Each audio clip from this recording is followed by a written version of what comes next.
Magandang araw sa inyong lahat at welcome sa aking channel.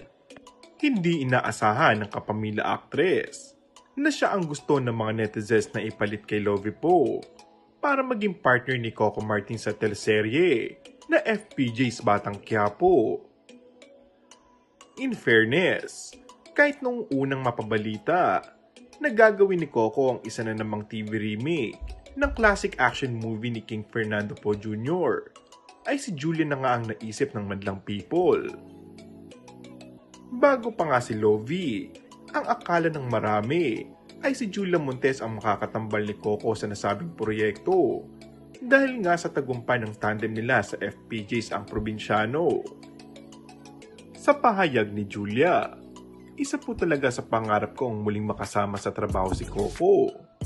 Sino mang hindi gustong makatrabaho si Coco Martin?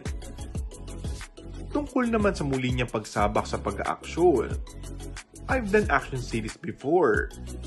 Probably sa Asintado, tapos Ang Probinsyano, kaya medyo familiar ako sa mga action scenes. Gusto ko talaga ng action series.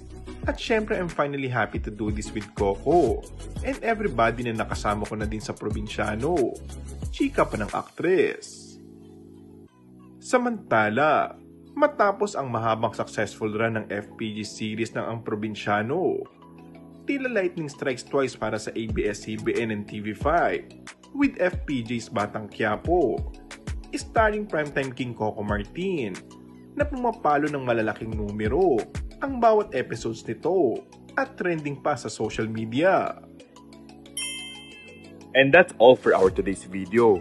Kung bago ka lang sa aking channel ay mag-subscribe at pindutin na rin ang notification bell. Maraming salamat!